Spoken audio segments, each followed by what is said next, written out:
Hey, I didn't see you there. Welcome to the second annual J4U Film Awards.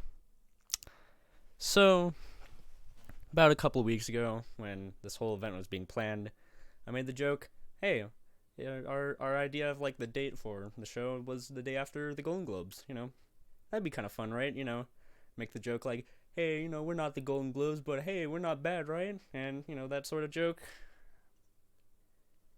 Well, then the Golden Globes happened. Yeah. I wasn't really anticipating what happened next. Wasn't anticipating at all, The movie where Viggo Mortensen said, "You people love the fried chicken," was best screenplay winner. The movie directed by a pedophile, that won best picture. Yeah, that was a thing. And it was a very, very weird thing too. I wasn't anticipating opening like this, But thinking about it now, like thinking really genuinely hard about it now, award shows are kind of terrible. And not necessarily for the concept of it, like, giving awards for films that, deserve some recognition or appreciation. But, like, how people go about it, I'd say. Because, Oscars, Golden Globes, all those sorts of things have, like, the big host. They make the funny jokes. They make the jabs at actors and, like, controversial topics and all that sort of thing. They make skits that go on for way too long. Have things, just these little random snippets that don't really need to happen, that go on for way too long. And make people really just want to leave. They'd rather be basically anywhere else. And that I don't want that to be what our show is. The more I thought about it, it's like, I want our show to be essentially the opposite of that, because it doesn't even feel like it's a show to appreciate the films. It more is kind of like a pat on the back, be like, hey, we're so cool, guys, we're the best.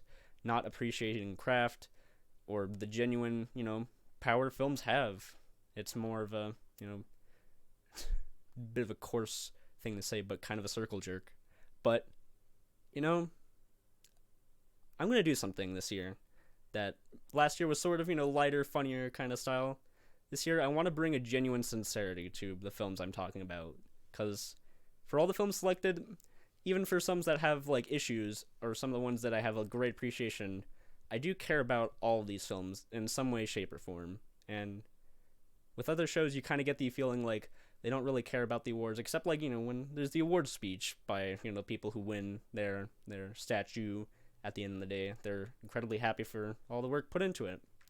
But the people, running the show, it never feels like that. And I don't want it to feel like creating films is a chore. I want films to be like, an art form that can really affect people and not just a award given out. It's more than that. And I want this show to be more than that. But you know what? Let's not dilly-dally anymore. Let's actually get into the films. Starting with Best Visual Effects.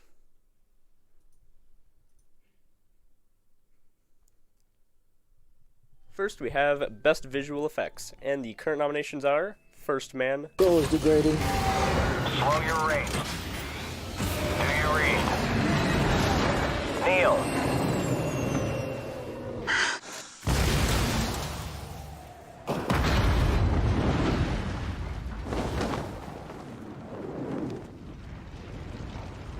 Annihilation. So do I. It's beautiful.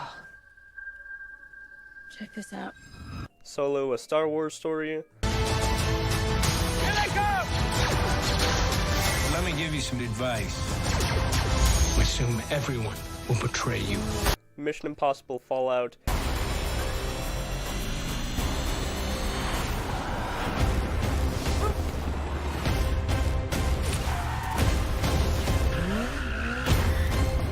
What the hell is he doing? I find it best not to look.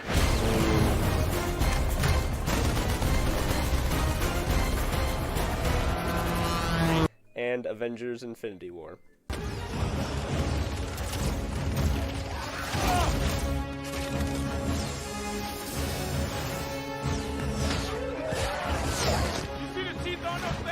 Alright, back up, Sam. You're gonna get your wings singed.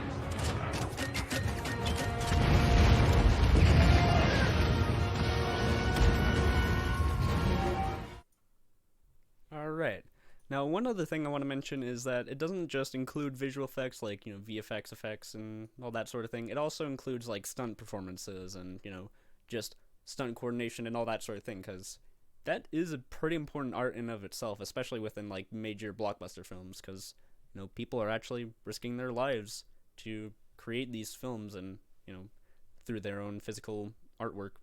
Anyways, let's get the Best Visual Effects Award. The only comedy today is probably just going to be me fumbling around to get these awards open. But the winner is Annihilation. Alright. Now, Annihilation won over actually a pretty decent list of visual effects categories because it has numerous moments where the VFX aren't just look at how brilliant and choreographed it is with the visual effects and lighting and all that texturized aspects.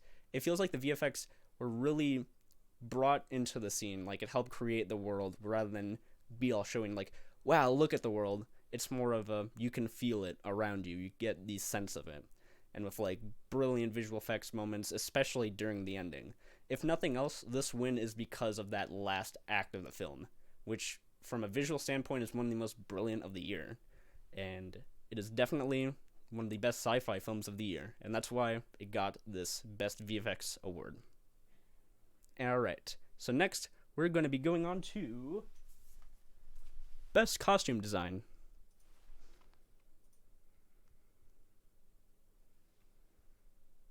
Alright, next we have Best Costume Design. The nominations are Black Panther, The Sisters Brothers, The Favorite, Suspiria, If Beale Street Could Talk, and Black Klansman.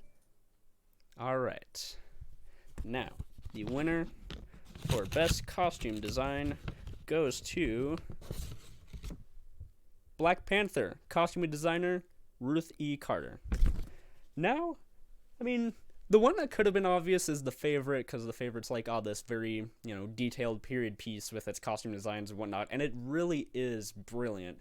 But I think Black Panther is special in the fact that it's very unique in its design. It's a mixture of different cultural aspects and a sci-fi feel, and just so many different variables that done by a different, costume designer could feel very hokey or, just very unfitting.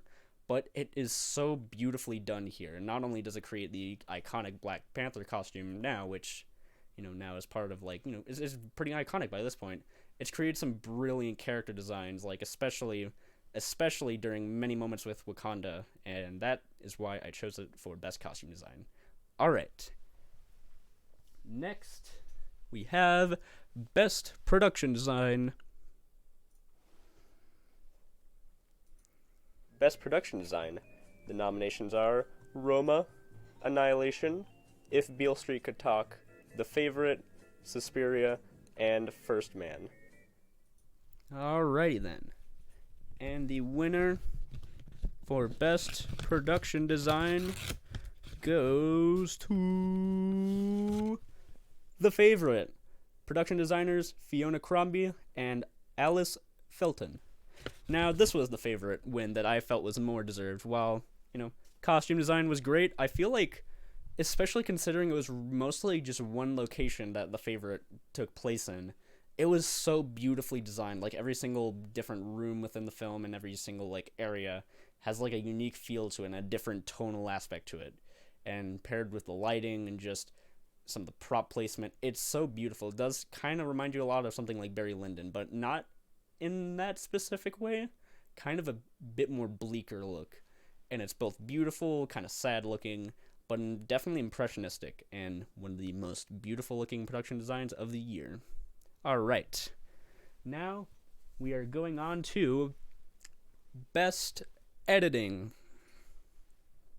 For Best Film Editing, the nominations are Mission Impossible Fallout, You Were Never Really Here, Suspiria, The Other Side of the Wind, If Beale Street Could Talk, and The House That Jack Built. Alright. Well, one thing also I forgot to mention during the nominations is for The House That Jack Built, it wasn't the theatrical cut, it was the director's cut. Because the theatrical cut is a little poop in areas. But regardless, the winner for best editing, sorry audio listeners, goes to Joe Binney for You Were Never Really Here. Now, You Were Never Really Here has some of my favorite moments, like, in decision making with an editing in a film, not just of this year, but of any year. Like, there's some specific choices, like how they use flashbacks and how certain little close-ups are kind of revealed within the film, are so beautifully done. It's kind of amazing. It's like it's so specific in little areas that it chooses, like, you know, the kinds of shot placements and whatnot, that it genuinely has more of effect than you would think for something really simplistic in its, its overall coverage. But the way that the edits are used really does feel like, in a way, from what I've heard from a friend, kind of described as like a punch per cut. It really feels like a guttural experience, and that is why it is the best editing winner. Alright, next we have best makeup. Wow! Now for best makeup effects, the nominations are Suspiria, Avengers Infinity War, Black Panther, Vice, and The Favorite. Alright, and the winner for best makeup goes to Suspiria. Now, just a second. Sorry, we're professional. Anyways, Suspiria. That was not a hard choice to make at all. The only other one that could have made it was probably Vice, but I'd say that's more has to do with Christian Bale's great, physical performance. But Suspiria is kind of fucking mind-boggling.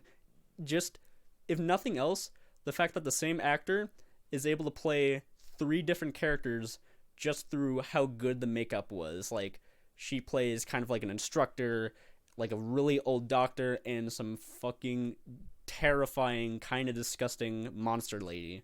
And just some of the VFX work from, like the gore effects and like the very horrible, terrifying sequences within the film are kind of amazing. Like, I would never feel terrified by how good the makeup was within a film, but this was definitely the first, I can say, that made me ever feel that way.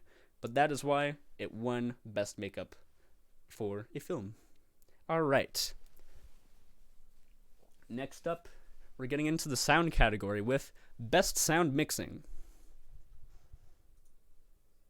Now for best sound mixing.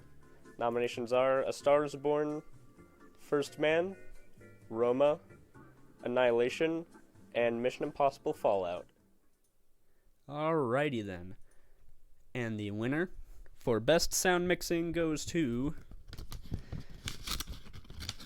Man, this is the best sound of an award show of the year. The winner is Roma. Alright.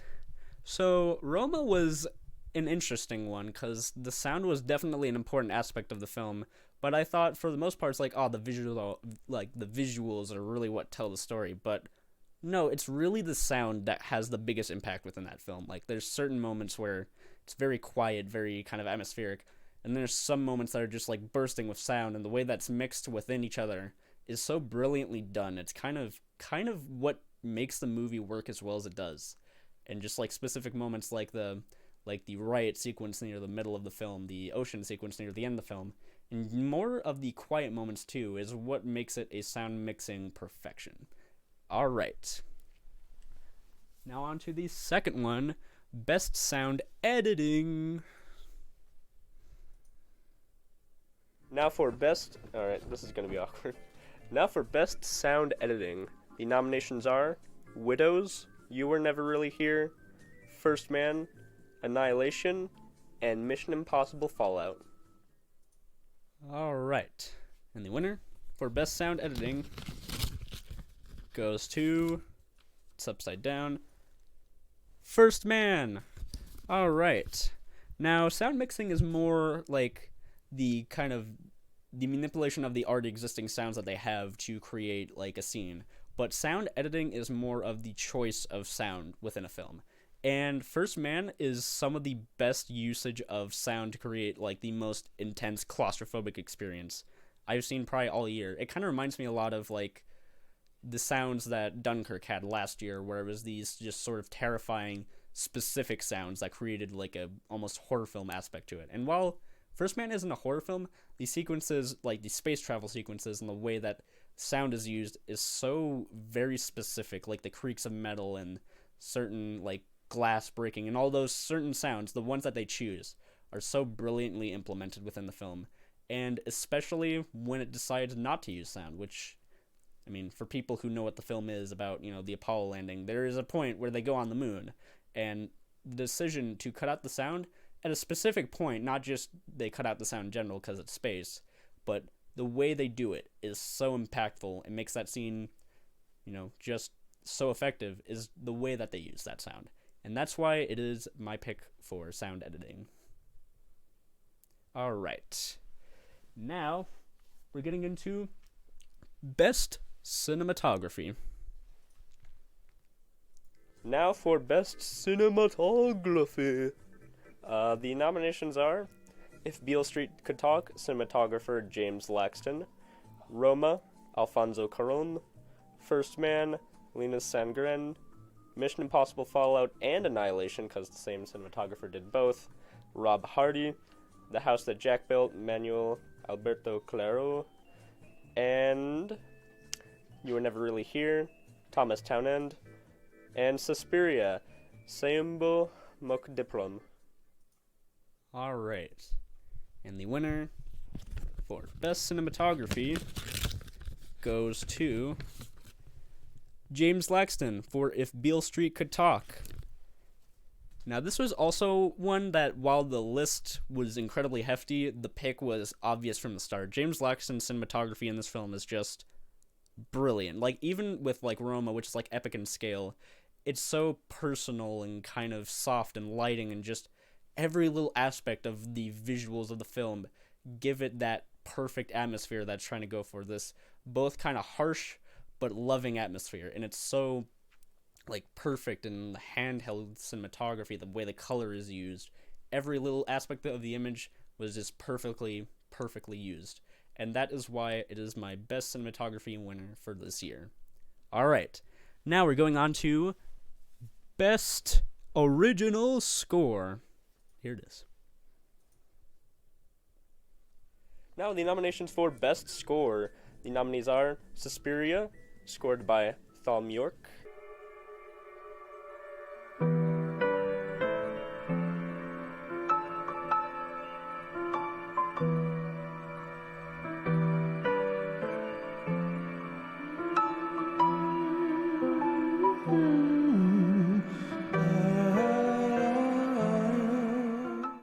You Were Never Really Here, scored by Johnny Greenwood;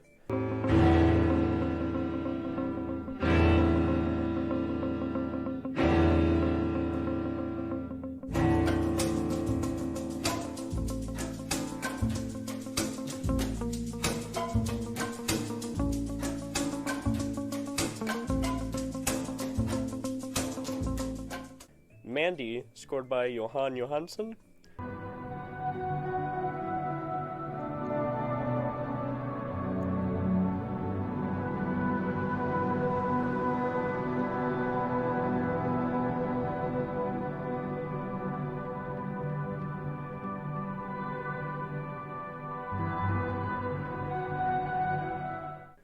If Beale Street Could Talk, scored by Nicholas Bertel;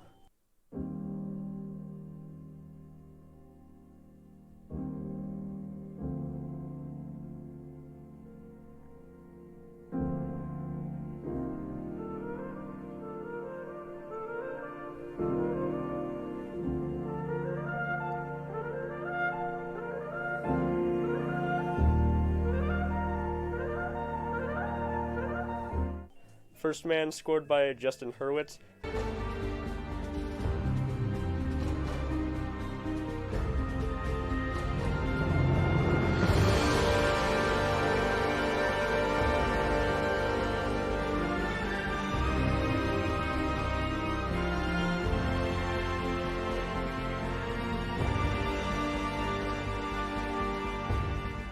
and Spider-Man Into the Spiderverse, scored by Daniel Pemberton.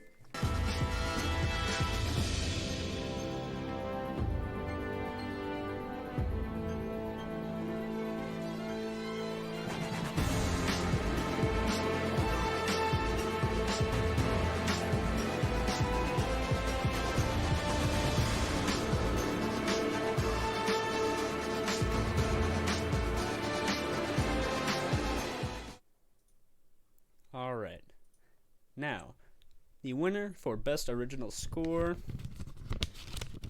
goes to Nicholas Britell for If Beale Street Could Talk. Now, this was one of the hardest choices of the entire nominations, because the score category was just full of just brilliant music all the way through. Every single category was just something that I thought was incredible. And deciding on one specifically was really hard to choose. But I chose Nicholas Britell's score for If Beale Street Could Talk, specifically because when I first saw this film, within the first few seconds, I was legitimately getting emotional, and it wasn't because there's any visuals coming on screen, but just because of the music.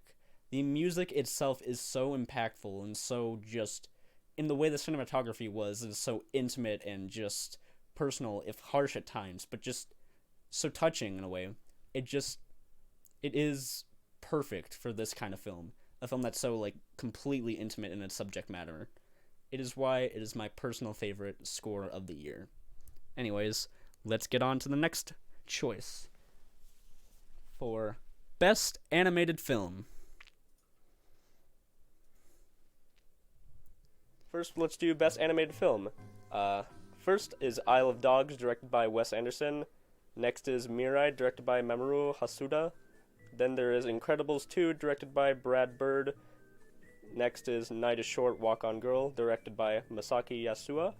And then Spider-Man Into the Spiderverse, directors Bob Persichetti, Peter Ramsay, and Rodney Rotham. There's 3. Alright. Now, the winner for Best Animated Film. The winner is Bob Persichetti, Peter Ramsay, and Rodney Rotham for Spider-Man Into the Spider-Verse. Yeah! Alright. Now, that was definitely one of the most obvious choices possible, because, it was also nominated for Best Picture and Adapted Screenplay and all those other things in this list, but it really was the perfect choice, because it's not only, one of my new favorite superhero films, but it's, an animated film that genuinely uses every aspect of its medium to its fullest extent, I'd say. Score from, mixing, different stylizations of, 2D animation and comic book aesthetic and pop art and, the limitless aspects you can use with, a 3D camera in, a free space. And just the voice acting, the writing is so good. For, a comic book film, it uses, all aspects of its, source material to really say something genuinely, really impactful about what, superheroes mean to not just, writing comic books, but just to all people in general. And it's something I could really recommend to every single person out there. It's just a perfect animated film. And that is the obvious reason why it is my personal pick for animated film. Alright, let's get on to the next one. With Best Documentary. Now for Best Documentary, the nominations are Won't You Be My Neighbor, directed by Morgan Neville. Won't you be my neighbor? No, I will not. I don't want to. I feel like you're gonna do terrible things to me. Next is Bisbee 17, directed by Robert Greene. Next is Shirkers, directed by Sandy Tan. Next is Hale County, This Morning, This Evening, directed by Romeo Ross. And next is Minding the Gap, directed by Bing Liu. Alright. And the winner for Best Documentary goes to Morgan Neville for Won't You Be My Neighbor. Now, yeah, it's a pretty obvious choice, too. It makes you feel like there's goodness in humanity. It makes you feel that. It makes you feel so many, emotions. Not even just, just wholesome happiness, but, sadness, bittersweet, ending. But just, it makes you feel like there is good in the world, and you can do something about it. And it is so brilliantly edited source material that they're able to use. It could have been easy to just make, a TV movie documentary about, Fred Rogers. But they didn't. They put all the sincerity and warmth that he would have put into his work as well. And that's why it is my pick for Best Documentary. Alright. Next, we have Best Foreign Language Feature. Next is Best Foreign Language Feature. The nominations are Burning, directed by Lee Chang-dong. Next is Roma, directed by Alfonso Cuaron. Then is Cold War, directed by Paweł Pawlicki. Next is Happy as Lazaro, directed by Alice Roshara. Next is Shoplifters, directed by Hirokazu Korida. Alright. And the winner for Best Foreign Language Feature goes to Hirokazu Korida for Shoplifters. Yeah, a little bit of an upset considering Roma has like a butt-tillion nominations, but hear me out on this one. So Roma is a brilliant film from a technical level, and when I first saw it, it really did affect me. But as time went by, I was more just impressed with the technical aspects, and it didn't really leave as much an emotional impact. But when I first saw Shoplifters, I really couldn't stop thinking about it for such a long time. Like, everything about it, it's a family drama kind of film, but there's so much to it, like with social commentary, but just also talking about the importance of like sometimes your family isn't really the one you're born with. Sometimes you have to make your family the one that you want.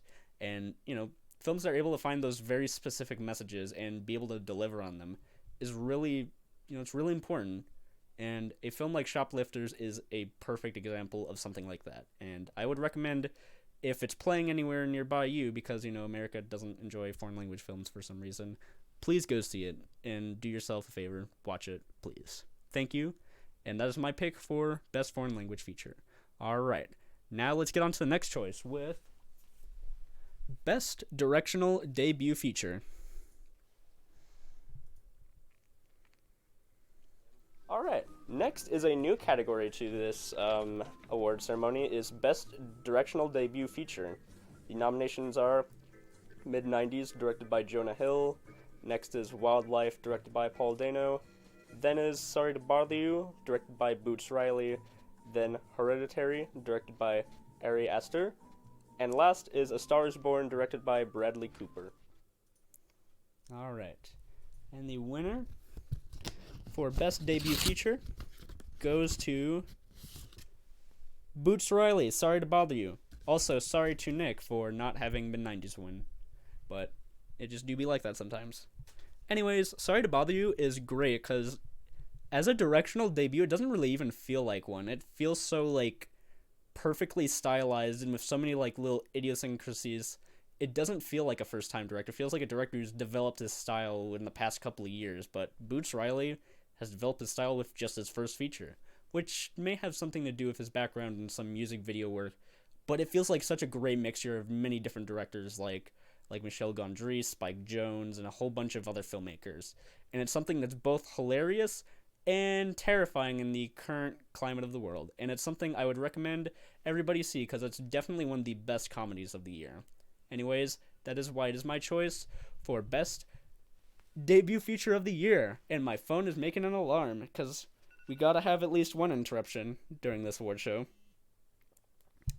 Anywho, let's get on to the next thing. Next nomination, yeah. I promised I wouldn't be funny guy, but things happen sometimes. The next nomination is Best Independent Feature. Now we have Best Independent Feature of the Year. The nominees are Sorry to Bother You, directed by Boots Riley. You Were Never Really Here, directed by Lynne Ramsay. Next is The Miseducation of Cameron Post, directed by Desiree Akhavan. Then is The Rider, directed by Chloe Zhao. Then we have Mid-90s, directed by Jonah Hill. And last is Skate Kitchen, directed by Crystal Moselle. Also, there's 2 skating films in this, because for some reason, this was the year of skate films, I guess. Alright. And the winner for Best Independent Feature, come on, open up, man, goes to Lynne Ramsay for You Were Never Really Here. Yeah! Alright, so, yeah, You Were Never Really Here is definitely, like, one of the best, not just of the year, but of the whole, like, decade so far. it is so precise in its, like, aspects of editing and cinematography, but it's so, like, touching in, like, the weirdest way, because it's a brutal film. It's absolutely, like, brutal, but, like, it doesn't try to negate its sympathy or, caring for characters. It's not one of those misery porn films where it's just, let's watch this character basically crumble around you. You get to actually understand the character, and it's never through any verbal means. It's always more or less through the visual means. And also, in a year where a film directed by a pedophile has won Best Picture, it's also nice to know there's a film where Joaquin Phoenix beats the shit out of pedophiles. So, if you're ever looking for that specific niche, I'd recommend watching it. And that is why it is my best independent feature choice. Alright. Next, we're getting into the nitty-gritty. We're getting into the adapted screenplay nomination.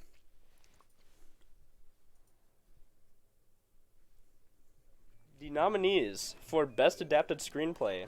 Nominees are The Death of Stalin, screenwriters Armando Iannucci, David Schneider, Ian Martin, and Peter Fellows. You Were Never Really Here, screenwriter Lynne Ramsay. Annihilation, screenwriter Alex Garland. If Beale Street Could Talk, Barry Jenkins. Spider-Man Into the Spiderverse, screenwriters Phil Lord and Rodney Rotham. And Widows, screenwriters Gillian Flynn and Steve McQueen. Alright. And the winner for Best Adapted Screenplay goes to Barry Jenkins for If Beale Street Could Talk. Now, If Beale Street Could Talk, damn, son. I mean, it's adapted from a pretty incredible book, but just the little nuances that are, translated into the screen is just perfect. It's just so, like, perfectly constructed. Like, the way the language helps tell the story in a way that's just so poetic and beautiful without feeling, like, overly pretentious or self-important. It's so sincere. It's so brilliant sincere in the little nuances here and there. And just the way that characters are written. Some characters that don't even show up for very long have such a massive impact into the story in such little tiny ways. And everything about it is just so perfectly constructed, even for how loose it really is as a story. And that is why it is my best adapted screenplay choice. Alright, now we're getting to best original screenplay. With this, right here. Alright, now for best original screenplay. Sorry, my throat was gross. Oh, gross. Ew, I don't want to be here anymore. This award show is canceled. Alright, the nominees are Sorry to Bother You, screenwriter Boots Riley, Roma, screenwriter Alfonso Cuaron, Blindspotting, screenwriter David Diggs and Rafael Casel, Shoplifters, screenwriter Hirokazu Korida, The Favorite, screenwriters Deborah Davis and Tony McNamara, and Hereditary, screenwriter Ari Aster. Alright. And the winner for Best Original Screenplay goes to Boots Riley, Sorry to Bother You, again. Alright. Now, one of the best things about Sorry to Bother You is its screenplay. In fact, it's probably its best aspect, because it has just so many little brilliant, like, moments of comedy. Like, it's the funniest movie probably of the whole year. But it's not because of, it's got, like, the best, like, laugh-out-loud jokes, which it does have a good amount. There's just so many little, like, details that you won't really notice until, like, watching it back again about the story or just how everything plays out within one another. That is just amazing in its complete construction. And there's also just, like, the brilliant social commentary on just, like, minimum wage workers and just how, everything is sort of a ridiculous way to try to survive in a kind of crazy world. And it's great how it transitions from a comedy about, like, capitalism to basically a horror film with horses. I won't explain why, but that has something to do with the story. But it's so brilliant in how it makes sense, and it's a beautiful, surreal nonsense, and I love it, even for how unsubtle it is. But honestly, I couldn't think of a film like this being subtle and working. And that is why it is my best original screenplay choice. Alright, now we're getting into the acting awards. Getting into the big ones. well, the supporting ones, to be more specific, with Best Supporting Actress. Best Supporting Actress nominees are Regina King for If Beale Street Could Talk, Tilda Swinton for Suspiria, Tessa Thompson for Sorry to Bother You, Rachel Weisz for The Favorite, Emma Stone for The Favorite, and Sissy Spacek for The Old Man and the Gun. Alright. And the winner for Best Supporting Actress goes to Regina King for If Beale Street Could Talk. Now, I know this is sort of the, pretty obvious choice for a lot of awards picks because everyone's been choosing this role, which it absolutely deserves because Regina King is just brilliant in this film. Absolutely, pitch perfect. And even, for not having the, biggest amount of screen time for a supporting actress, she does so much, just within specific scenes, the specific scenes that are oh man, those have left a massive emotional impact on me. And then I thought about it, it was oh wait, no, it was just her in the entire movie in general. There's some moments where it's more obvious than others, but it's just overall, as a performance, it's so brilliant, and it's one of the few performances that actually made me tear up at one point in the film. And I don't think I could really say that about any other of the, actor awards that I'll be talking about, which is why it's probably my favorite performance in general of the whole year, and my pick for Best Supporting Actress. Anyways, let's get on with it. To Best Supporting Actor.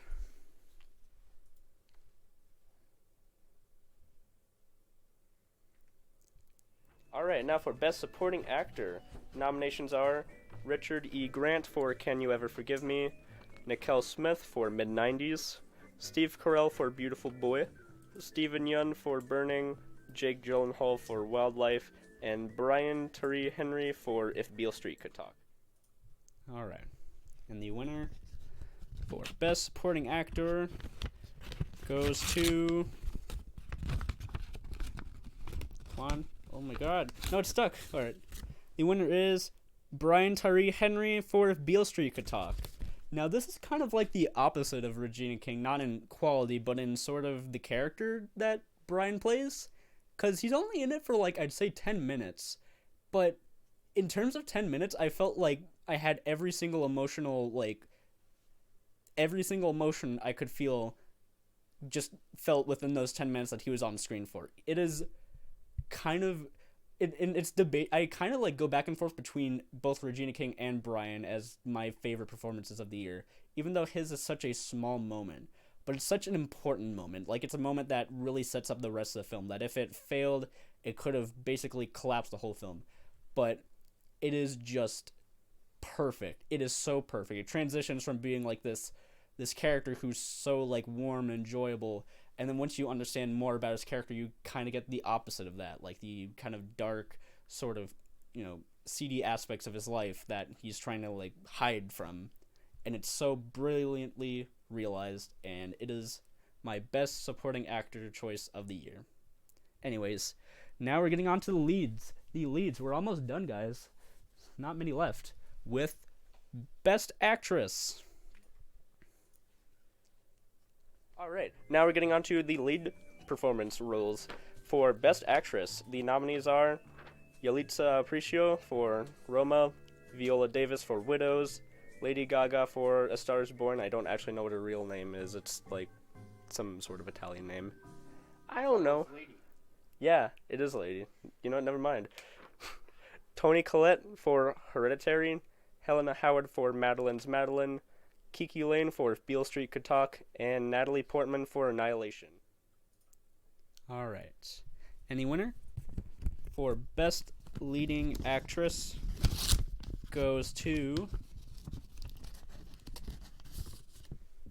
Toni Collette, Hereditary. Now, people don't really give performances in horror films all that much credit, even now, I'd say.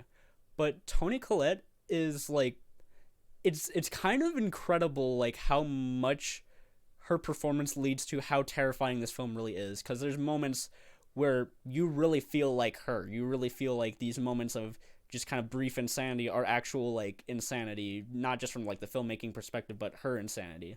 And just how like into her performance she really is what makes it like what makes Hereditary even of itself like one of the best horror films of the year. And just how just you feel the paranoia, you feel like from every like nuance of her performances when she goes from genuinely terrified to kind of enraged and all these little things. And it's so it feels scarily real in the way that paranoia could be portrayed in a film, and it's so brilliantly realized. And again, for a horror film, it felt pretty horrifying at points, and that is why it is my best actress choice of the year. Anyways, let's get on to best leading actor. Now on for best actor. The nominations are Christian Bale for Vice, David Diggs for Blindspotting, Joaquin Phoenix for 2 movies actually, because he was in 2, You Were Never Really Here and Don't Worry, He Won't Get Far on Foot, Willem Dafoe for At Eternity's Gate, Stephen James for If Beale Street Could Talk, Matt Dillon for The House That Jack Built, LaKeith Stanfield for Sorry to Bother You. Alright. And the winner for Best Actor goes to Matt Dillon, The House That Jack Built. Now, this is literally the tonal opposite of Regina King, because Regina King was this loving, like, completely sincere character that you grew attached to. But Matt Dillon is the tonal opposite of that in The House That Jack Built. It is the most terrifying performance of the year. It's kind of like when people were talking about like Hannibal Lecter in that sense of just legit fear-inducing performances. I'd say Matt Dillon is like that. Not because of he does a bunch of scary things, which he does do in the film, but I've never seen an actor brilliantly present something like when he looks into a camera, you don't feel like there's any soul behind it. And there's some characters and like some actors where you're like, yeah, I can feel that. But this legit feels like that so much to the point it's genuinely terrifying.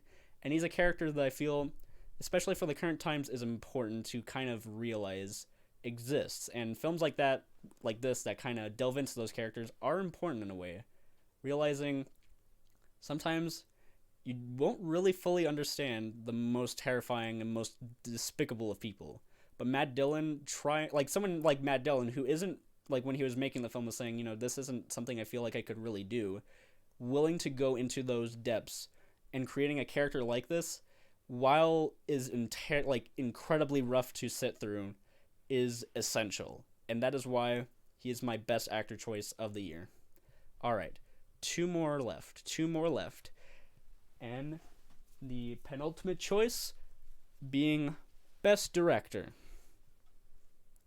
Now for Best Director, we got a hefty amount here. The nominees for Best Director are Lynne Ramsay for You Were Never Really Here, Luca Guadagnino for Suspiria, Alfonso Cuaron for Roma, Boots Riley for Sorry to Bother You, Alex Garland for Annihilation, Barry Jenkins for If Beale Street Could Talk, and Christopher McQuarrie for Mission Impossible Fallout. Alright. And the winner for Best Director goes to Lynne Ramsay for You Were Never Really Here. I'm sorry, I almost messed that up again. But yes, this one was also a very hard choice because I was going back and forth between her and Barry Jenkins, but Lynne Ramsay is able to find like the most genuinely like effective moments in a film through the littlest of details, like the close-up on a string of hair, or just close-up on a picture frame while it's being burnt, like little specific sensual moments, and create a film that's more or less a crime thriller and make it into a like effective art house thriller. And it's so brilliantly realized, and it delves into issues like trauma and the kind of relevant idea of pedophiles being terrible and we should stop letting that happen, and not just making it so clear cut to the point of just being like, yeah, it might as well just be any other crime thriller. It's really her film. She's able to make it her film. And a lot of people were saying, man, I can't believe she was being like thrown out of all these other, best director possibility nominations. And honestly, they're all right. She really does deserve some sort of recognition, if there is any. And I know we aren't really any kind of actual award show, but I hope it does mean something, because she genuinely did create one of the most effective films of the year. And that is why it is my best director choice of the year. But we do have one more award left. And we're going to see what it is. The big one. The mother of all awards. Best Picture.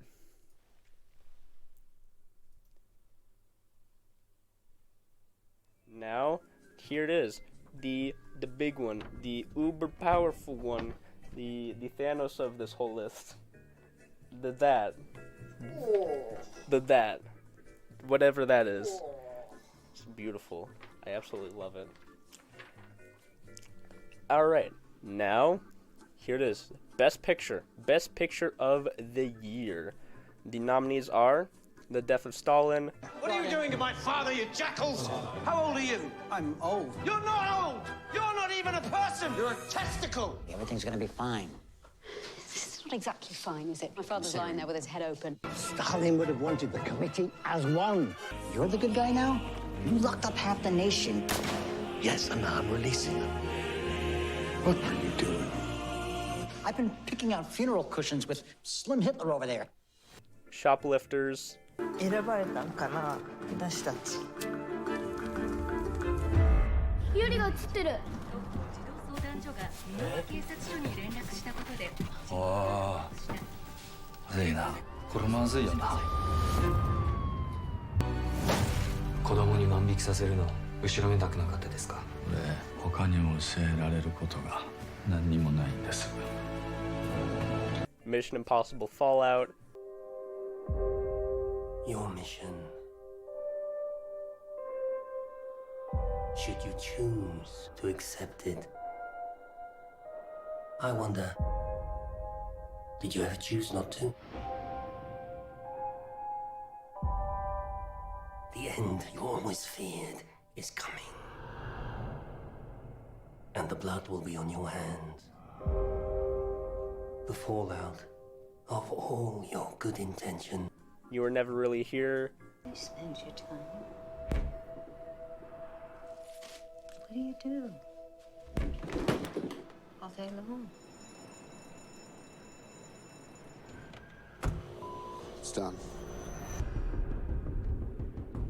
Man, Clark. He wants to see you. State Senator Albert Vato. He doesn't want to get the cops involved. He wants to meet you. You have kids, Joe? Nina. Her name is Nina. 235 East 31st Street. I've heard of these places. If she's there, I'll get her. Cleary said you were brutal. I can be. The house that Jack built. Are you allowed to speak along the way? I was thinking there might be rules. Let me put it this way.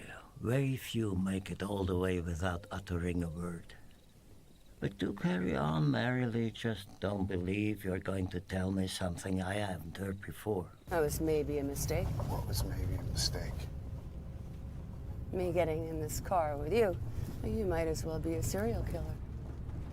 Sorry, but you do kind of look like one.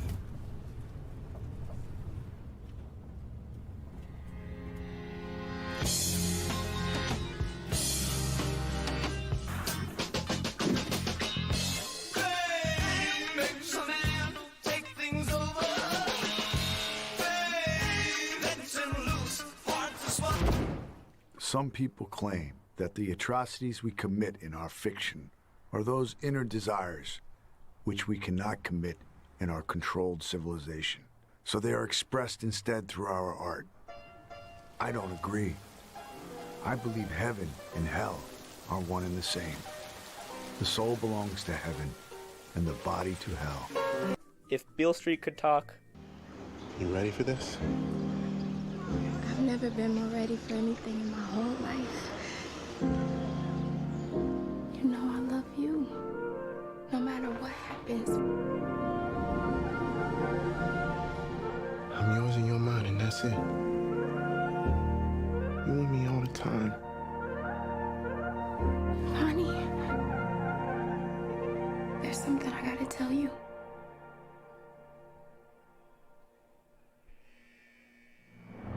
We've known Bonnie all his life. He's about to pay for something he didn't do.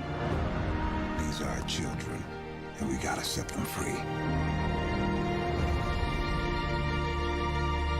Remember, love is what brought you here. Mid-90s. A lot of the time, we feel like our lives are the worst. But I think if you looked at anybody else's closet, you wouldn't trade your shit for their shit. So let's go. That's why we ride a piece of wood, like what that does to somebody's spirit. Stevie, what the fuck are you doing? I'm fucking taking your shit! Yo, Stevie fucking insane. Fuck him.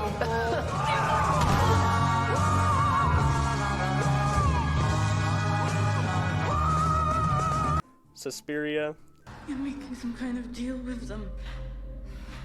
I don't know what you're talking about.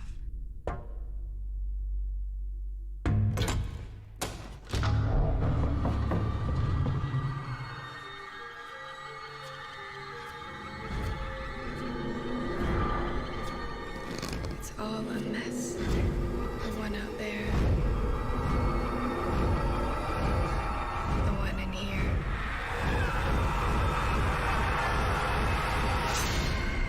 Annihilation. Yeah. It's like they're stuck in a continuous mutation. Anything interesting in there? No. Sharks have teeth like that. It's not possible. You can't crossbreed different species. What is it? The soldiers on the last expedition. They went crazy, or something in here killed them. Something's come through the fence. Through the fence? We have to go back. I can't go back. Sorry to bother you. Hey, Cash, how much longer I gotta wait for my money? God made this land for all of us. Greedy people like you want to hog it to yourself and your family. And... Me and my family? Yeah. Cassius, I'm your f***ing uncle. I just really need a job. 40 on 2. This is telemarketing. Stick to the script. Hey, hello. Mr. Davison, Cassius Green here. Sorry to bother. Let me give you a tip. You want to make some money here? Use your white voice. My white voice? I'm never talking about Will Smith's wife, like this young blood. Hey, Mr. Kramer. This is Langston from Regal View. As always, we'll be getting that out to you right away. Roma.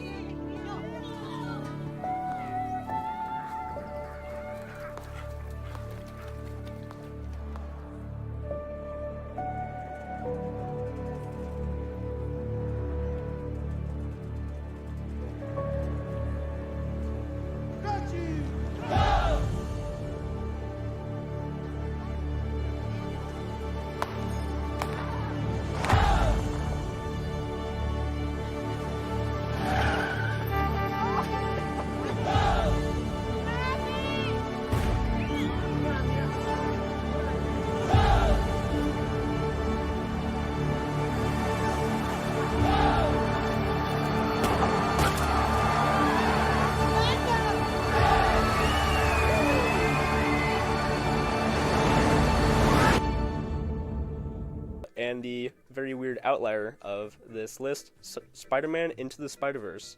Brooklyn is gonna collapse. My family lives in Brooklyn. Whoa. Miles, what's wrong? This was never your city.